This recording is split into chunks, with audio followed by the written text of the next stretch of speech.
আমার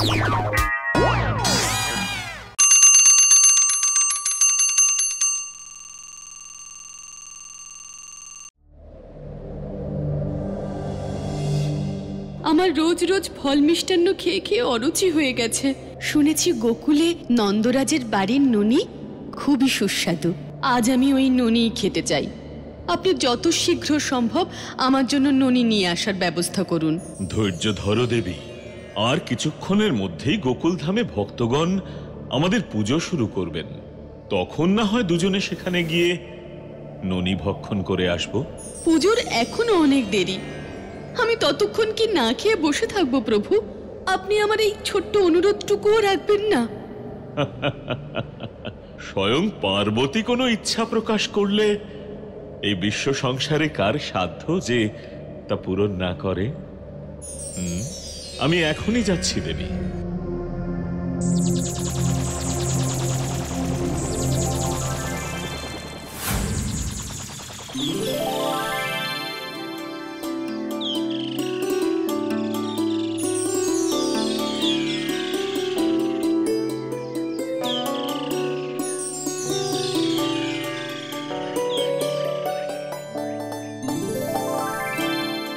अलक निरंजन, अलक निरंजन, भिक्षांग देहि। এই অসময়ে ইনি কে? কোথা থেকে এলেন? কি ভয়ঙ্কর দেখতে এই সাধু বাবাকে। বাড়িতে এখন উনিও নেই, আমি যে কি করি। অনেকটা পথ হেঁটে এসেছি, আমি খুবই ক্ষুধার্ত এবং তৃষ্ণার্ত। কিছু খেতে দেবে মা? আপনি এখানে বসুন, আমি জল মিষ্টি নিয়ে আসছি। আহা, কি প্রশান্তি এই গৃহে! মনে হচ্ছে স্বর্গের নন্দনকাননে এসেছি। এই মিষ্টান্ন আর জল গ্রহণ করুন সাধু মহারাজ। বেঁচে থাকো মা, সুখে থাকো, কিন্তু আমি যে এই জল গ্রহণ করতে পারবো না। কেন বাবা, আমার কি কোনো অপরাধ হয়েছে? না না, তুমি কোনো অপরাধ করনি, কিন্তু আমি ব্রহ্মচারী পুরুষ, তাই নিয়ম অনুযায়ী দিনের প্রথম খাদ্য আমি কোনো বালকের হাতেই গ্রহণ করি। আজ সারাদিন আমার কিছু খাওয়া হয়নি, তাই তোমার ঘরে যদি কোনো বালক সন্তান থাকে তাহলে তাকে এখানে নিয়ে এসো, আমি তার হাতেই দিনের প্রথম খাদ্য গ্রহণ করব। আমার পুত্র তো খুবই ছোট, আর এখন ও ঘুমোচ্ছে, তাই ওকে ডাকি কি করে? এই ভয়ঙ্কর রূপ দেখে আমার গোপাল ভয় পেয়ে যাবে। না জানি ইনি কে, কোথা থেকে এসেছেন, আবার আমার ছেলের হাতের খাবার খেতে চাইছেন। এমনিতেই কদিন যা ঝুঁকি গেছে আমার গোপালের উপর দিয়ে, একের পর এক বিপদ। না বাবা, থাক, ওর আর এখানে এসে কাজ নেই। মা, আপনি মনে হচ্ছে আপনার পুত্রকে এখানে ডাকতে কিছু সংকোচ বোধ করছেন। আমি দরিদ্র পথের ভিক্ষুক, তাই মনে হয় আপনি চান না যে আপনার পুত্রের হাতে আমি খাদ্য গ্রহণ করি। না না বাবা, আপনি আমায় মার্জনা করুন, আমার এইরকম কোনো মনোবৃত্তি নেই বাবা। আসলে আমার ছেলে গোপাল নিতান্তই ছেলে মানুষ, আর ভীষণ চঞ্চল। কি করতে গিয়ে কি করে ফেলবে, তাই বলছিলাম আজ যদি দয়া করে আপনি নিজেই এই আহার গ্রহণ করেন। আমি কিছু খাবো না, তোর বাড়ির জল গ্রহণ করবো না আমি। যে ছেলেকে তুই আমার কাছে আনতে ভয় পাচ্ছিস, মনে রাখিস সেই ছেলেকে তুই নিজে আমার কাছে নিয়ে আসবি। চললাম। আমি কি অন্যায় করলাম? একজন ক্ষুধার্ত সাধুর মুখের খাবার নষ্ট হলো আমার জন্য। আমি আজ মস্ত বড় অন্যায় করে ফেলেছি। ঠাকুর, আমায় ক্ষমা করো।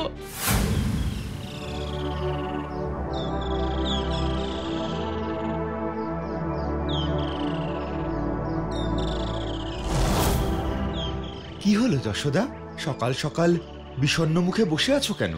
সবাই তো মন্দিরে চলে গেল পুজো দিতে, তুমিও যাও, না হলে আর পৌঁছতে পারবে না। ওগো, আমি যে খুব বড় অন্যায় করে ফেলেছি। ওই দেখো, সকাল সকাল আবার কান্নাকাটি কেন? কি হয়েছে পরিষ্কার করে আমায় বলো তো। আমি কিছু খাবো না, তোর বাড়ির জল গ্রহণ করবো না আমি। যে ছেলেকে তুই আমার কাছে আনতে ভয় পাচ্ছিস, মনে রাখিস সেই ছেলেকে তুই নিজে আমার কাছে নিয়ে আসবি। কাজটা তুমি মোটেই ভালো করনি যশোদা। সকালবেলায় একজন সাধু আমাদের বাড়ি থেকে না খেয়ে চলে গেলেন। এটা এটা সত্যিই অন্যায় হয়েছে। এখন আমি কি করব? কান্নাকাটি করো না, মঙ্গলময় সর্বদা মঙ্গল করবেন। সবকিছু তাঁর হাতে ছেড়ে দাও। কিন্তু আমাদের গোপাল কোথায়? তাকে তো দেখছি না। ও এখনো শুয়ে আছে। আজ কি হলো কে জানে, এখনো ঘুম থেকে উঠেনি। আমি কয়েকবার ডাকার চেষ্টা করলাম, কিন্তু কিছুতেই ঘুম ভাঙছে না। আমাদের গোপাল এখনো ঘুমোচ্ছে? আমি নিজের কানকেই বিশ্বাস করতে পারছি না। রোজ সকাল সকালই তো উঠে পড়ে। ওর শরীর ঠিক আছে তো? জানি না গো, আসলে ওর ঘুমন্ত মুখটা দেখে এত মায়া হলো যে জোর করে আর ঘুম ভাঙালাম না। কোলের ছেলে যতক্ষণ নিজের কাছে থাকে ততক্ষণ শান্তি। যখন ও বাইরে যায় তখনই আমার মন এক অজানা আশঙ্কায় সব সময় ভীত হয়ে থাকে। এই বুঝি আবার কিছু হলো।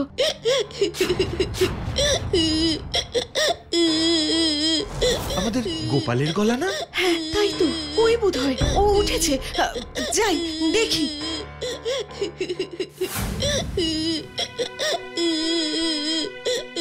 ওঠ সোনা, সকাল হয়ে গেছে। ছেলের দল সব মাঠে গরু চড়াতে চলে গেছে। তুই কি এখনো ঘুমোবি সোনা? কি হলো? কোনো ভয়ের স্বপ্ন দেখলি? কি হলো আমার সোনার? সকাল সকাল এত কাঁদছে কেন? নিশ্চয়ই কোনো ভয়ের স্বপ্ন দেখেছে। গোপাল, এই গোপাল, গোপাল, গোপাল। ওগো, কি হলো বলো তো আমাদের গোপালের? এরকম তো কোনোদিন করে না। গোপাল হঠাৎ এরকম করছে কেন? ওগো, চুপ করে দাঁড়িয়ে না থেকে কিছু একটা করো।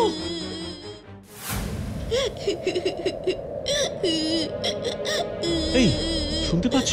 তখন থেকে একটা কান্নার আওয়াজ পাচ্ছি। মনে হচ্ছে নন্দরাজের বাড়ি থেকে আসছে। হ্যাঁ, আমিও শুনেছি। কি হলো বলো তো? আমার মনে হয় একবার গিয়ে দেখা উচিত। কই গো নন্দরাজ? কি হলো বলো তো? অনেকক্ষণ ধরে গোপালের কান্নার আওয়াজ পাচ্ছি। আমরাও ঠিক বুঝতে পারছি না কি হলো। হঠাৎ করেই ও এইভাবে কাঁদতে শুরু করেছে। আমার মনে হয় একবার কবরেজ মশাইকে খবর দিয়ে দেখো, যদি উনি কিছু করতে পারেন। কথাটা মন্দ বলনি। বেশ, সবাই যখন বলছো তাহলে কবরেজ মশাইকে ডেকে পাঠাই, দেখি যদি উনি কিছু করতে পারেন।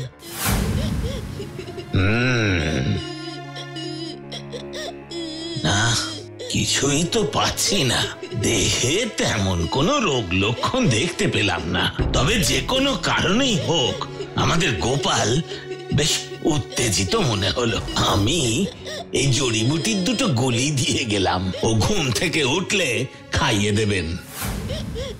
আর দেখুন, যদি কোন রকম ভাবে ওর কান্না থামাতে পারেন, কারণ এইভাবে ক্রমাগত কেঁদে গেলে ওর শারীরিক অবনতি ঘটবে। আচ্ছা, আমি এখন বরং আসি। ঠাকুর, এ তুমি আমার কোন অপরাধের শাস্তি দিলে? আমার বাঁচা মালিক, ওঠ বাবা, চোখ খুলে তাকা একবার। কার যে কুনজর পড়লো এই বাড়িতে? আমি বুঝেছি। ওগো, আজ সকালে যে সাধু বাবা আমাদের বাড়িতে এসেছিলেন, এই সব কিছু তারই অভিশাপের ফল। তুমি যেখান থেকে পারো ওই সাধু বাবাকে ফিরিয়ে নিয়ে এসো। আমি পায়ে পড়ে তার কাছে ক্ষমা চাইবো। আমার অপরাধের শাস্তি আমার ছেলেকে আমি ভোগ করতে কিছুতেই দেব না। কিন্তু সেই সাধু বাবাকে আমি এখন কোথায় পাবো? আমার স্থির বিশ্বাস উনি এখনো গোকুলেই আছেন। আমি আর এক মুহূর্ত দেরি করতে পারছি না। আমি যেখান থেকে পারি সাধু মহারাজকে খুঁজে আনবই।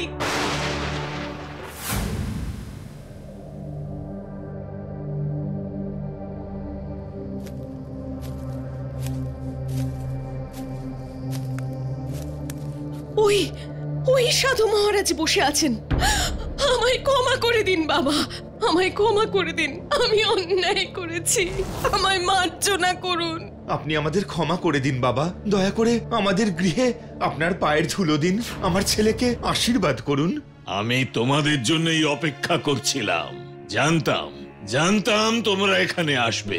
যে অনাবিল সুখানুভূতি আমি তোমাদের গৃহে পেয়েছি, তার পূর্ণতা না পাওয়া পর্যন্ত আমি যে শান্তি পাচ্ছি না। চলো, আসুন বাবা।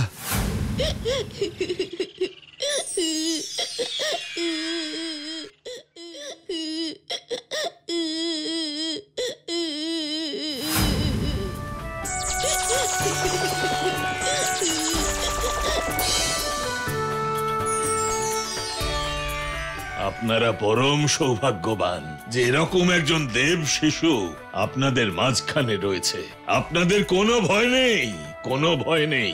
যতদিন এই দেব শিশু গোকুল ধামে থাকবে কেউ কোনো প্রকার অনিষ্ট করতে পারবে না। আজ সকালে এই ননি আমি হর পার্বতীর পুজোয় নিবেদন করব বলে বানিয়েছিলাম। পুজোয় তো আর যেতে পারলাম না, তাই আপনাকে এই ননি নিবেদন করলাম বাবা। আপনি গ্রহণ করলেই আমি জানবো আমার মহাদেব গ্রহণ করেছেন।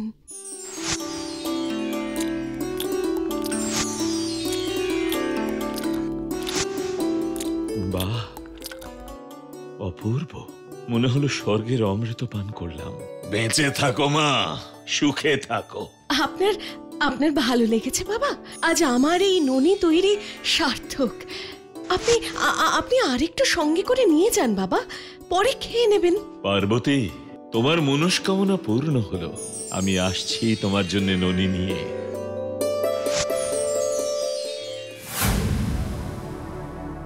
মা, মা, মা গো! তুই উঠেছিস বাবা? আমার সোনা বাবা, মানিক আমার, খুব ভয় পেয়ে গিয়েছিলাম রে। কেন মা ভয় পেয়েছিলে? আমার কি হয়েছিল? কিছু না বাবা, তুই তো এতক্ষণ কোনোদিন ঘুমোস না, তাই ভাবছিলাম তোর আবার শরীর খারাপ হলো না তো।